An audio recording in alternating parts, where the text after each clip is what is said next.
හොඳයි දැන් තව ප්‍රශ්නයක් තියෙනවා පඳුරු ගැට ගැසීම ගැන. දැන් මේ නිරුක්තිය දකින්න ඕන කියන්නේ මේ වැදගත්ම දෙයක්. මොකද පඳුර කියන්නේ?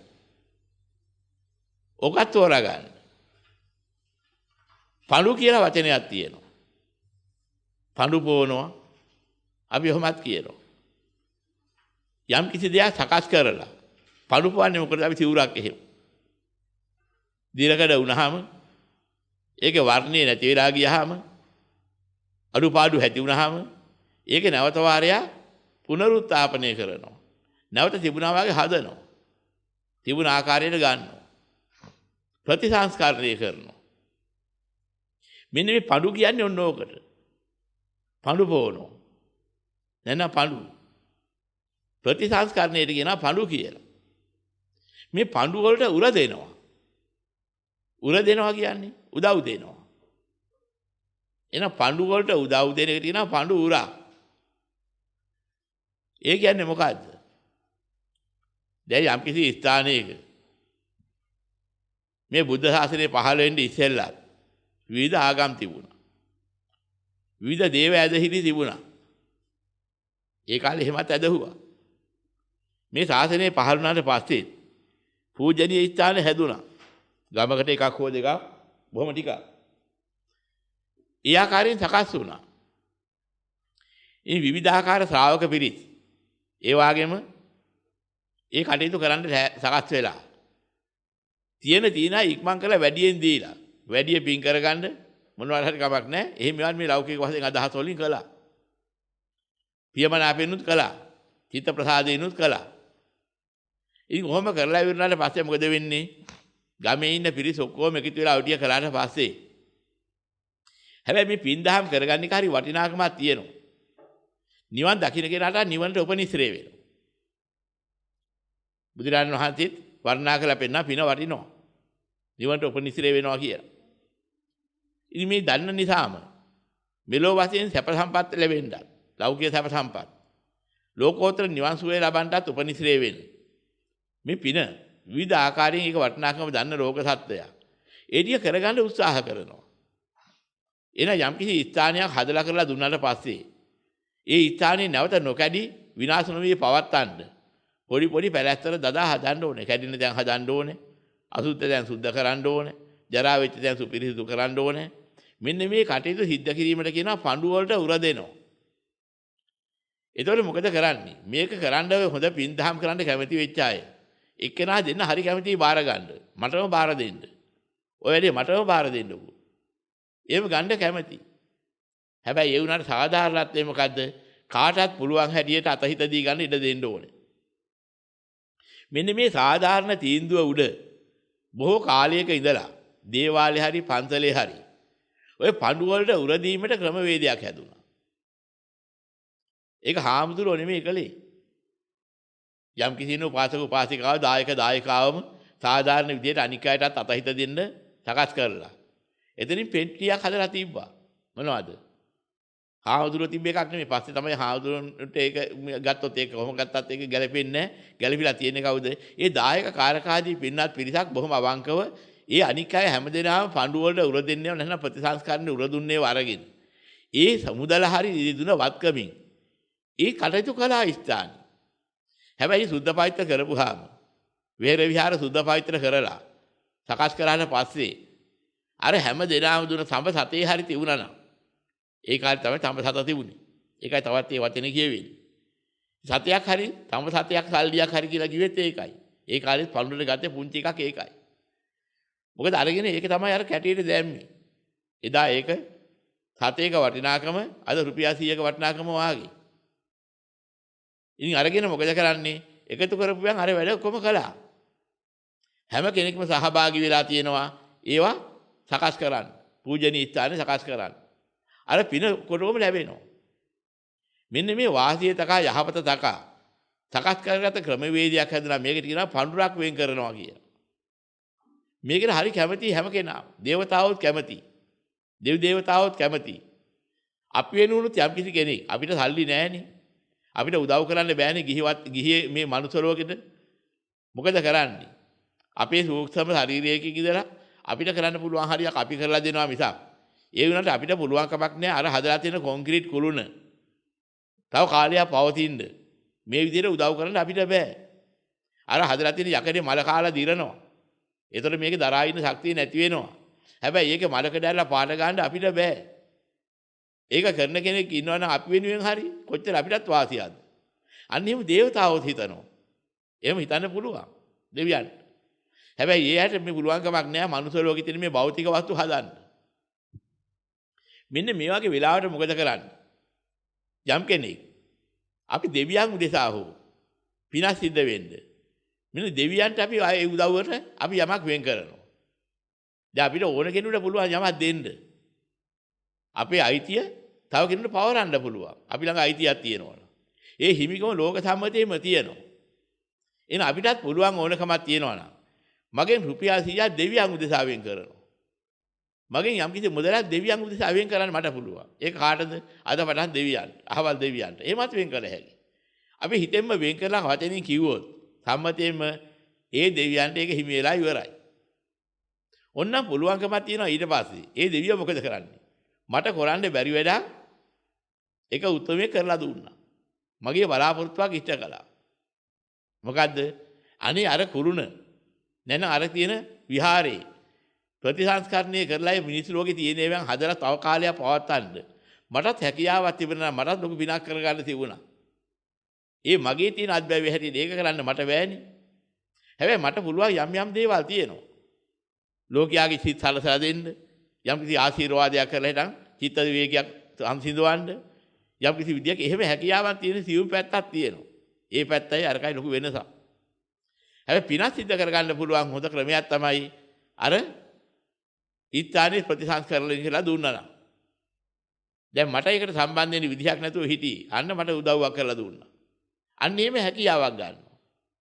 ඒ විලාවේදී මොකද කරන්නේ? අර මාව විනිය වෙන් කරපු මුදල දැන් මටයි අයිති. දැන් මොකද කරන්නේ? දැන් මට පුළුවන් ගිහින් දැන් ඕකේ ඒක හදලා දෙන්න. දැන් කවුරු හරි එක්කෙනෙක් මාව විනිය කටයුතු කරන කෙනෙක් ඒකත් කරලා දුන්නා නම් කොච්චර හොඳද? දෙවියන්ටත් එහෙම හිතක් පහළ වෙනවා. අන්න ඒ වෙලාවට මොකද කරන්නේ? කවුරු හරි ඒ සඳහා දන්න කෙනෙක් එදා ආලා දිනනවා ඉරිසිවරු දැකලා පෙන්ලා දීලා තිබිච්චා. ඒ නිසා ඊට සුසු කෙනෙක් මොකද කරන්නේ? සුද්ධවන්තයෙක් හිටියා. අපි කපු කියන්නේ කපු රෙදි මොනවා නිසාද? ඔය කපු කියන වචනේ එදෙන්න හේතුවක් තියෙනවා. යම් කිසි ආකාරයකින් ලෝකේ පුහු දේවල් වැඩක් නැති දේවල් ඉවත් කරලා දැම්මනම්, සේ කර දැම්මනම් අන්න ඒ අර්ථය කපු එක් වෙනවා. සුද්ධවන්තයෙක් වෙනවා. කපු සුදුයි. ඒ සුදු ලක්ෂණයක් ගන්න සුද්ධවන්තකමට. අඳින්නේ සුදු. ඉතින් කපුව සුදු අඳිනවා කියලා කතාවට කියනවා. ඉතින් එහෙම තමයි අඳින්නේ. හිත සුද්ධ වෙන්න ඕනේ. අන්න එහෙම සුද්ධවන්තයෙක් තමයි ඊකට වෙන් වෙන්නේ. ඉස්සර වෙන් කළේ සුද්ධවන්තයෙක්. වංචාකාරයෙක් නෙමෙයි. ඉතින් කපුවා කියන්නේ සුද්ධවන්තයෙක්. කපුවා කිව්වේ නෑ. කපු මහත්තයා. නේද? කපුතුමා. එහෙම තමයි උතුමෙක් හැටියට සැලකුවේ. ඉතින් අද තමයි ඒකට හොර කියලා කෑලා මුලට දාලා ඒතර ටික කියන්නේ. මොකද හේතුව ඇතුව. එයා වංචාකාරයෙක් වෙච්ච හින්දා. නීතියෙක් වෙච්ච හින්දා. ඉතින් එදා හිටියේ එහෙම නෙමෙයි. අර සුද්ධවන්තයෙක්.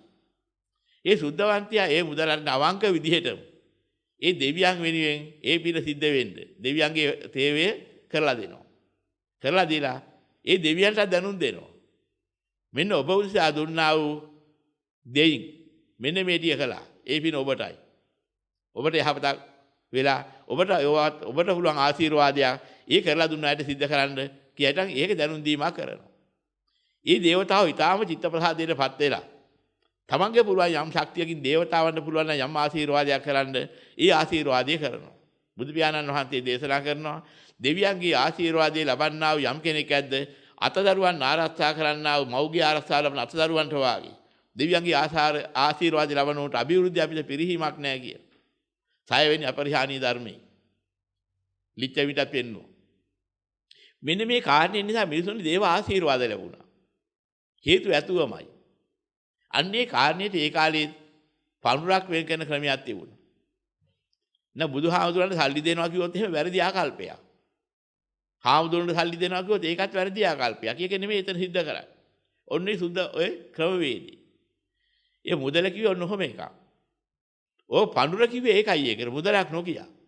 මුදල් පෙට්ටිය කියලා ගහන්න නැතුව පඳුරු පෙට්ටියක් කියලා ගැව්වා.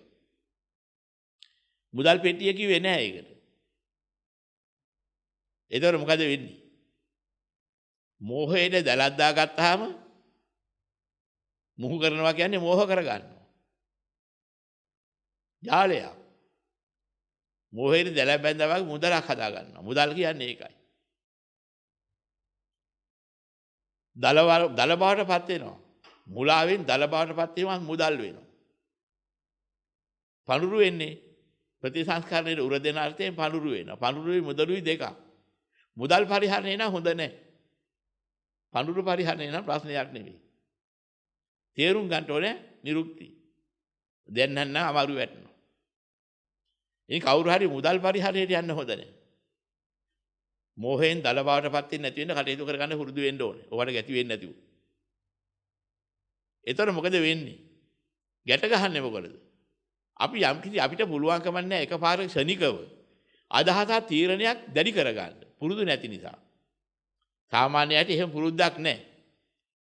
මොකක් හරි කාරණයක් කියනවා නම් ඒ කියන්නේ ටිකක් වෙලා යනවා. මොනවා හරි දෙයක් කියන්න ගියොත් අදහස ගැටි කරගන්න වෙලාවක් යනවා. ඒතර යම් කිසි විදිහක අර පඳුරක් කියලා අපි ගත්තාම මේ ප්‍රතිසංස්කරණයට අවශ්‍ය කරනා වූ ආධාරයේ රෙදි කෑල්ලක තියාගෙන අපිට අවශ්‍ය කාරණේ හිතා මේ ගැටේ ගැට ගහලා වෙන් කරන වෙලාවෙදී ඒක වෙන් කරන්න යන කාල සීමාව අපි අර හිතන හිතවිල්ලත් එක්ක සම්බන්ධ වෙනවා. මෙන්න මේ බඳු බලාපොරොත්තුව මගේ තිබෙනවා.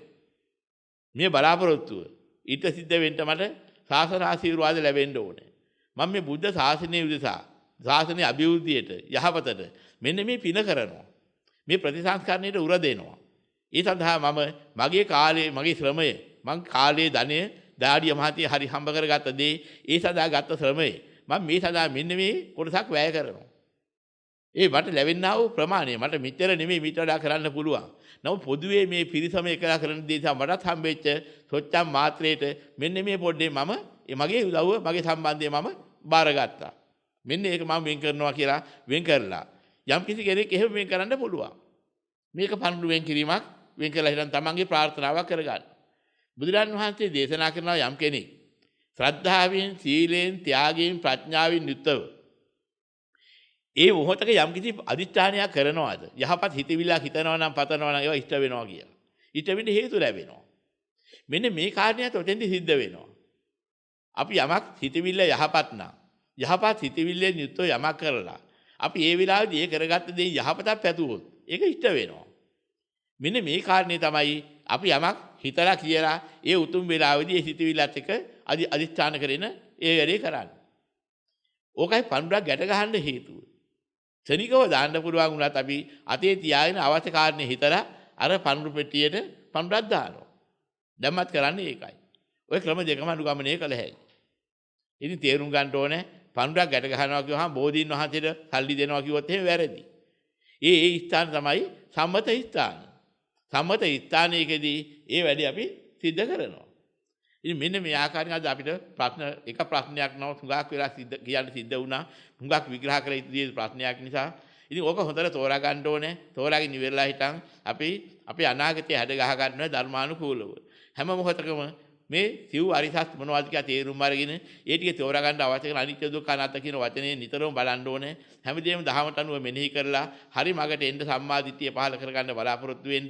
එසේ බලාපොරොත්තු යහපත සිද්ධ කරගන්න නිවන් සාක්ෂාත් කරගෙන අප්‍රමාණ ලෝක සත්‍යයට කරුණා ශාසනය පවත්වන්න ප්‍රඥා ශාසනය වඩා ගන්න මෙසේ බුද්ධ ශාසනය පවත්වලා සියලු යහපත ලැබෙන මේ බුද්ධාන්තරයේදී සිද්ධ කරගෙන අප්‍රමාණ යහපත තමුණු කෙන ලෝකෙට යහපත කරන සෑම සිල් දෙනාට යහපතක් වේවා.